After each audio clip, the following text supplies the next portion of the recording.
Hello again and welcome to another edition of Portsmouth This Week, the voice of Portsmouth Town Hall. My guests today are Jim Lathrop, the Finance Director of Portsmouth. Welcome, Jim. Thank you. And our sponsor, more or less, John Klimm, our Town Administrator. Welcome back, John. Thank you. Part of the topic today is the town has just released a request for proposals for the operation and management of Melville Pond campgrounds. And this has been locally managed since its beginning, I think. Why do you feel we needed to look for new management at this time? And I guess what's some of the background behind this? Well, first of all, as you know, over the last year or two, we have been charged by the Town Council to look at every aspect of our organization.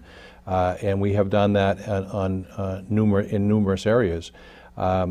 One of these areas, though, is our campground operation. And so initially, we're doing this for all of the operations. Over the next 2 or 3 years, we will finalize in other areas as well.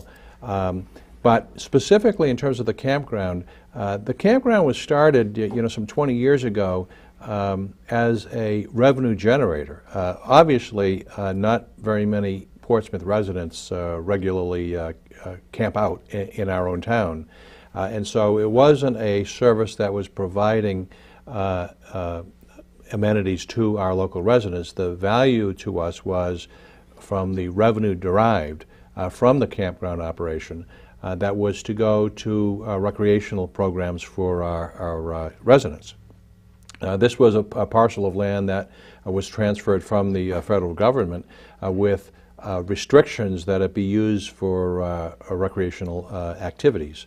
And so there was much discussion early on, several decades ago here in town, and it was decided rather than building ball fields or whatever, that we might be able to generate sufficient revenues for our recreational programs through a campground.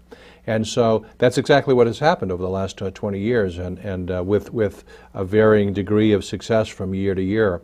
More recently, the net revenues have been reduced, and to a point where we literally, when all was said and done, we were actually in a position of losing money. So obviously, we have lost our core mission here, and I've asked the council over the last year and a half to support the re-examination of the operation, and it was decided by the council to put out a RFP to try to generate interest and ultimately more revenue to the town.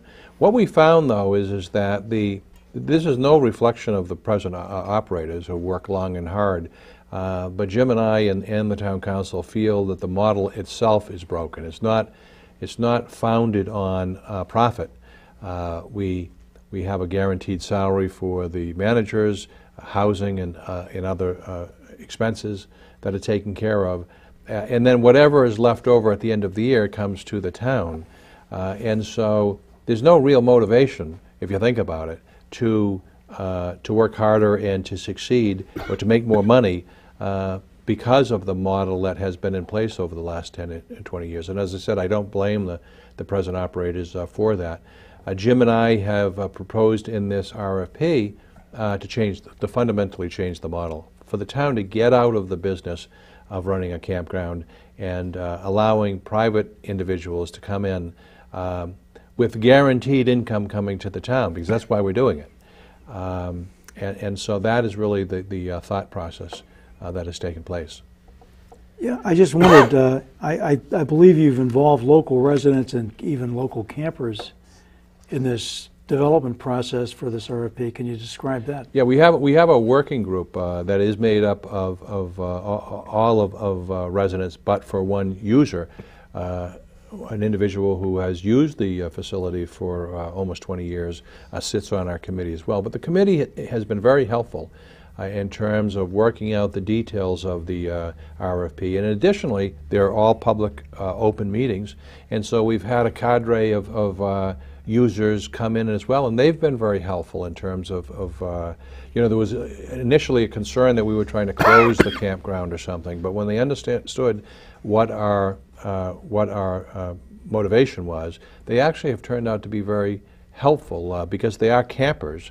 And many have camped in other areas, so we've been able to solicit from them what they like about certain areas and what they don't like and whatever, and has really given us some real ideas about the future of the campground. Fundamentally, going back once again, this council has defined through a strategic planning process what our core mission is as a community.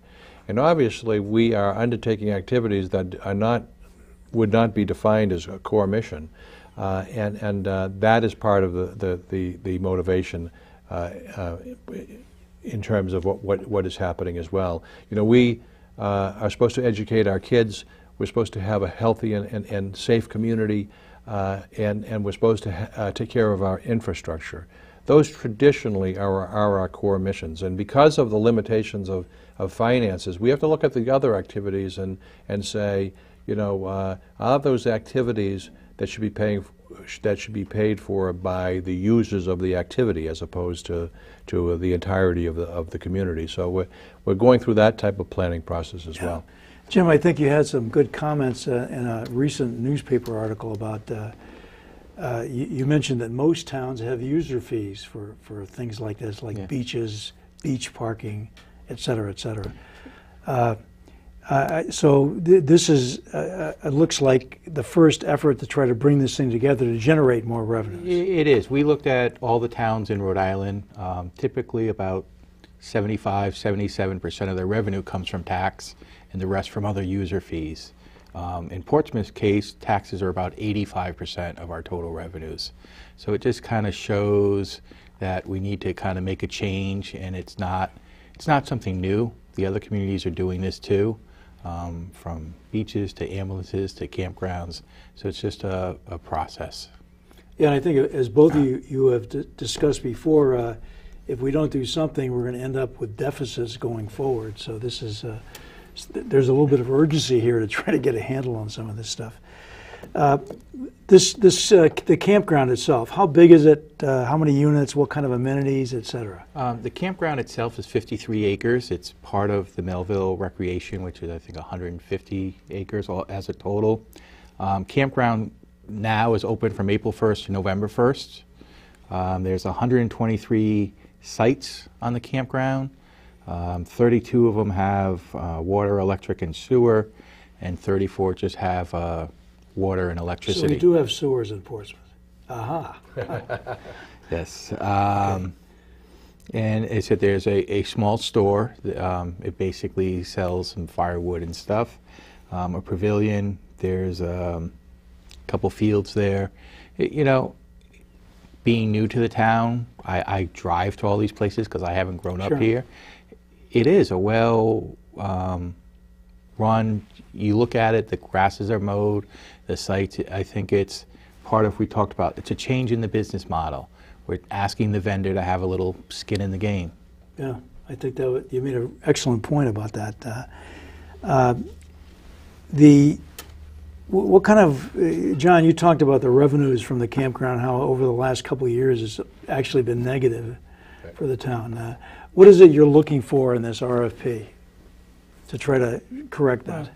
I can probably, what we're looking for is a guaranteed revenue plus a revenue sharing. So as the vendor prospers, we want to participate in that, but we also know that they have a profit need. So we're not, I said, a small guaranteed, so regardless if they have a good season or a bad season, the town is at least going to be making some money as opposed to our current situation, which is either breaking even or slight loss, slight gain. Yeah. Yeah, it's a fairly small campground. It's not gigantic, but it's on the island. And there aren't that many campgrounds on the island. I just wonder, has anybody done any kind of a market analysis about what you might be able to do with this thing? Well, I think that's really for the vendor. For the vendor, you know, that's what we're saying is, you know, John said, we're focusing on our core mission. The campground now takes in, on average, about $250,000 a year in revenue.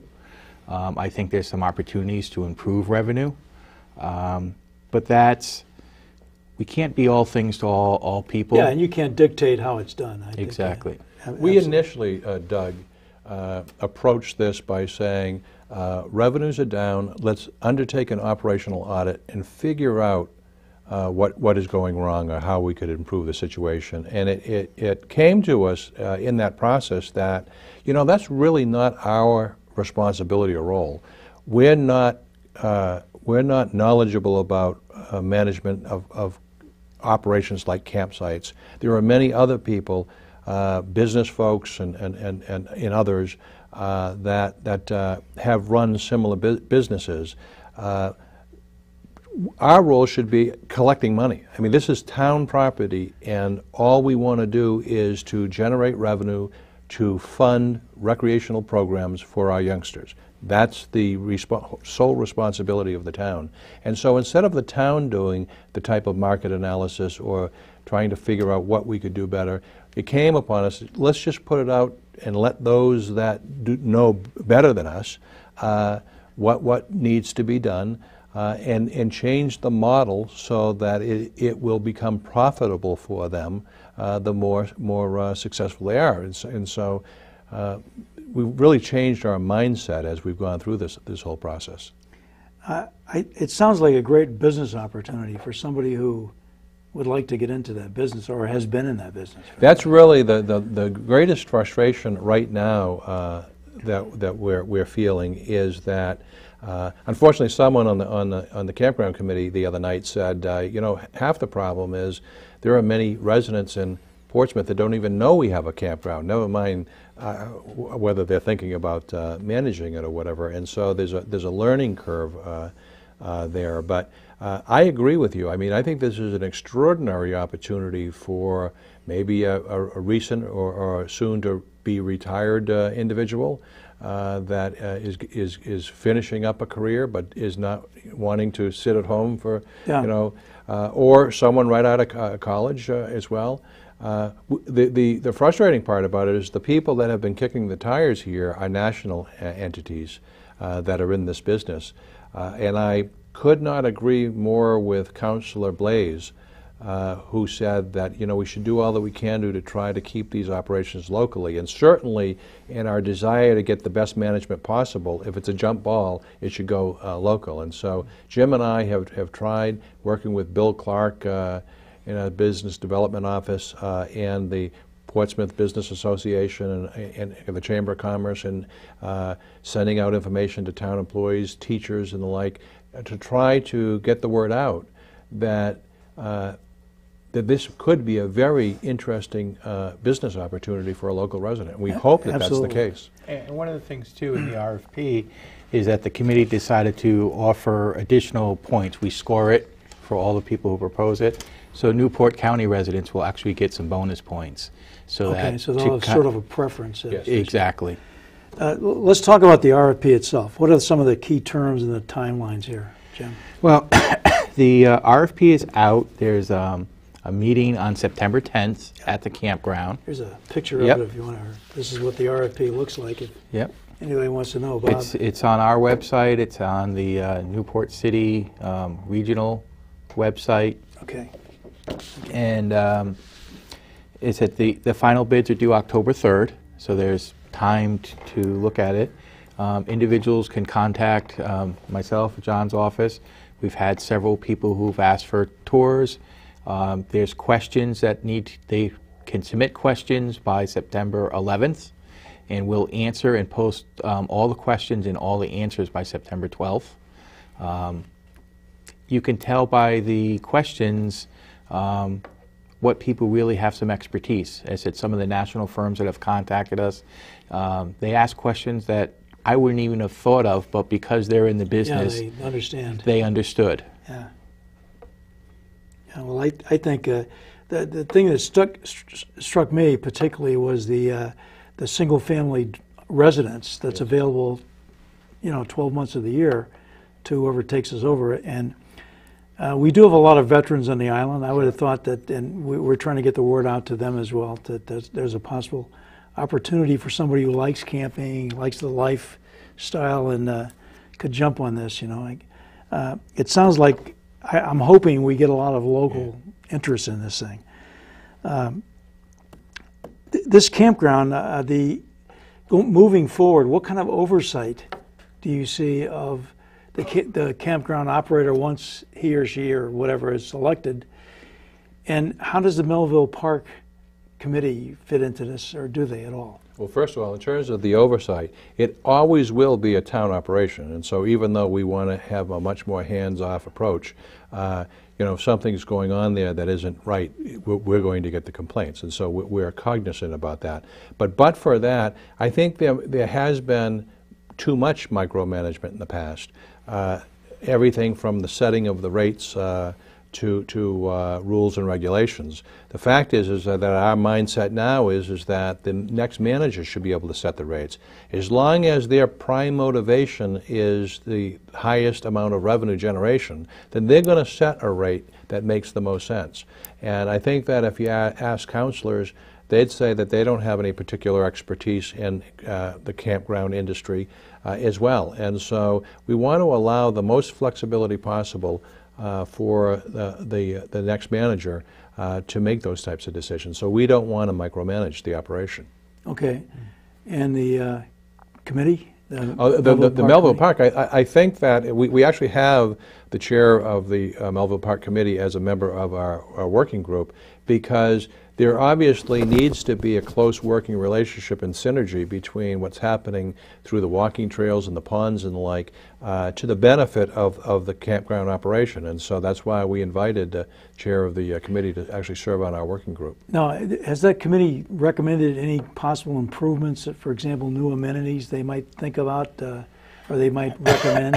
Well, we haven't gone to the committee. Forward. The committee chair is a member of the working group. And every member of the working group has submitted their suggestions and recommendations. And I think we got quite a bit from the campers themselves, what they would like to see there. And that's why the RFP is structured. It's a 5-year contract, but with renewal, so that the vendor could be actually there for up to 20 years, so that they can make some improvements and know that they have an opportunity to recoup their investment. Yeah.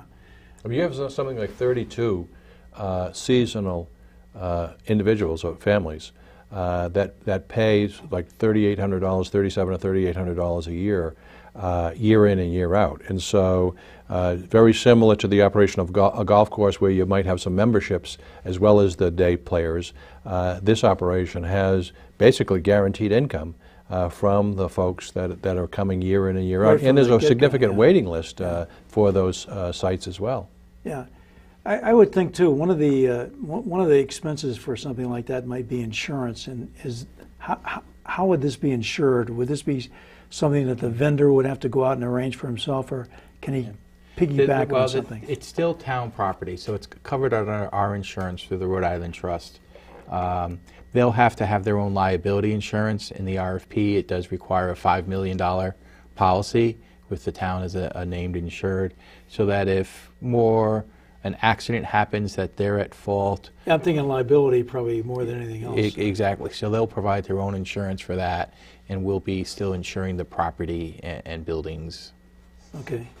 Have you gotten any, well, you say you have gotten responses already from national level. Any local folks? There have been, but we certainly, I mean, we want as much competition as possible, because with every one of those submissions are going to be some great ideas that are going to make it a better campground. What I'm frustrated about is that it's tough. You've mentioned this many times, but at times it's tough to get the word out on Aquidneck Island. And I'm also mindful, as you said, that this really could be an extraordinary opportunity for the right individual, or the right couple, or the right family. And so I certainly will be saddened if, a month after the deadline, people say, I just found out about that. And so that's why we're here today.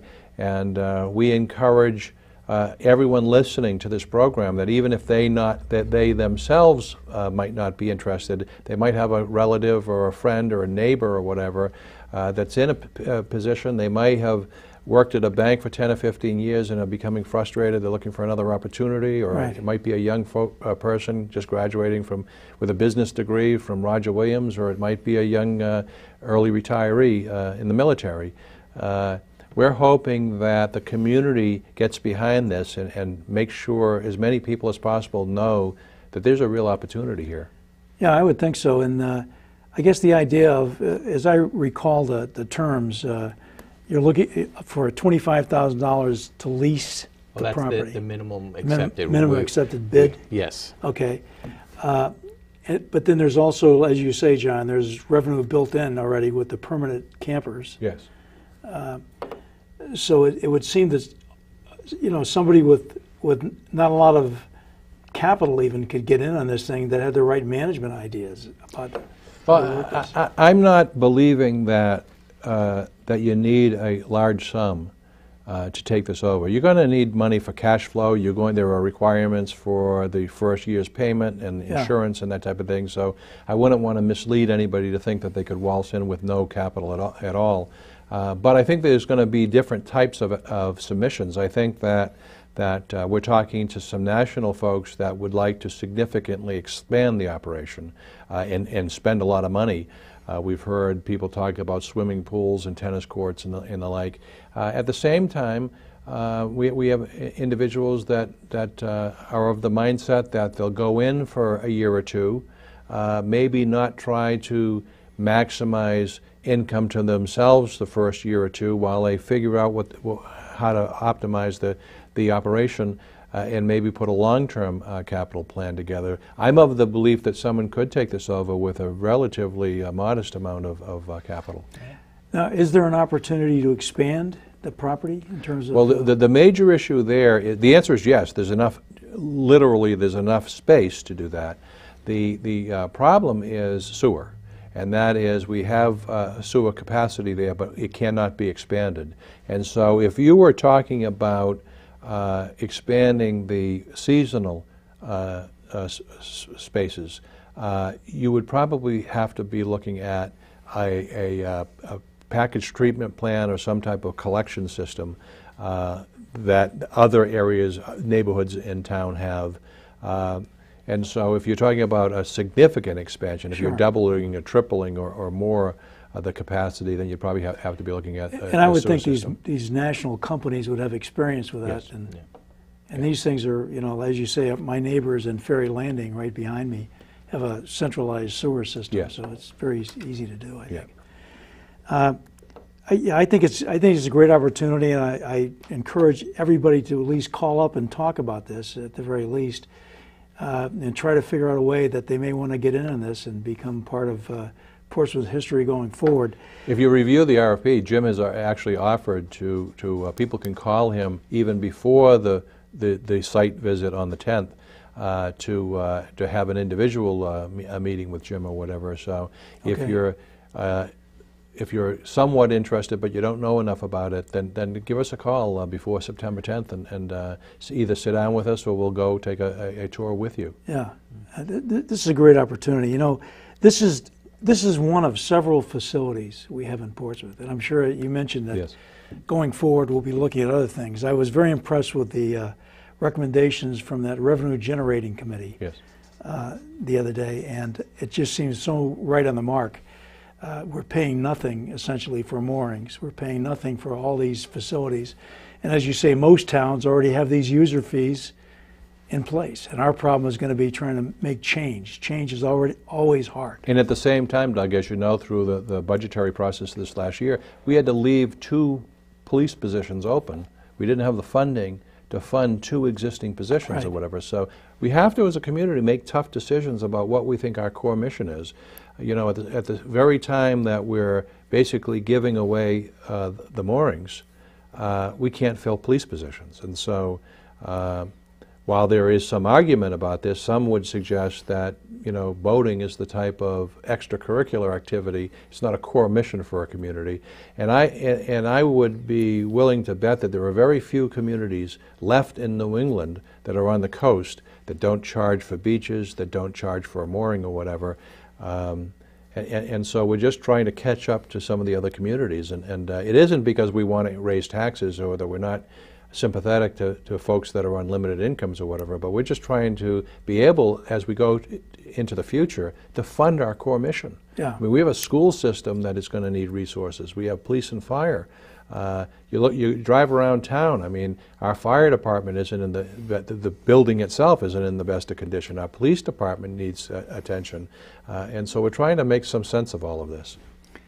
You know, one of the things that would make sense to me, and we've talked about this before on this program, is the idea of having some kind of recreation director position that's a part of this thing that could kind of be the overseer for all of these different facilities down the road. Has there been given any more thought to that idea? I don't think a day goes by, certainly in the last 3 or 4 weeks, that the issue, you know, we'll deal with an issue and people will say, isn't it too bad we don't have a recreation department? Then we'll deal with another issue and they'll say, isn't it amazing we don't have a recreation department or whatever. I mean, once again, for a town our size or larger, I almost challenge people to suggest to name a town that doesn't have a recreation department. We all know it. And so the question is, and I think that the council certainly knows it as well, and they love to have a recreation department. As a matter of fact, the charter provides for a recreation department. The question is limited funding or whatever. And once again, with the revenue generation that should be taking place at our ball fields or at our campground, there might be revenues sufficient to start a recreation department. But if I had to guess, I would say that in the next year or two, with the leadership of this council, that you will in fact see a recreation department in Portsmouth. Well, I think it'd be great. I'm thinking anybody that's been to Polo sees the tremendous crowds, and you know, it's got to be a good money-making business down there. I'm not sure what the town's getting for the use of those fields, but I can probably guarantee it's not what we should be getting. And things like that. And again, all these things, if they're put under the umbrella of somebody that's keeping an eye on the stuff for the town, it'd be really great. What else? Would you like to say anything else before we close out this Millville campground issue? It's I think just such a great opportunity. Is ask questions. I mean, even if you're not sure that this can be for you, come ask us. We'll help you go through it, explain the process, even help you a little bit on how the finances works. How the seasonals, where you talked about deposits, you know, they prepay at the beginning of the year, so you're going to have some ability with cash flow. I think the town wants a local person to run it, and we're here to help them. I wish you could have that with a national company too, I guess, if they picked a local person to do that. Yep. You want somebody that's interested and that's going to do a good job, I think. I hope you're going to keep that revenue generating committee going, because the recommendations that I've seen, they look great, but they don't go far enough. I think there are a lot of other things we could probably do. We actually are having another meeting in September, and I think that through the leadership of Councilor McGee, the suggestion was made maybe monthly. You know, one of the comments that I made is that we're looking at towns of comparable size and looking at their user fees. But they didn't create those fees overnight. They may have created them over 10 or 20 years. So you can't wave a wand, and it is an ongoing process.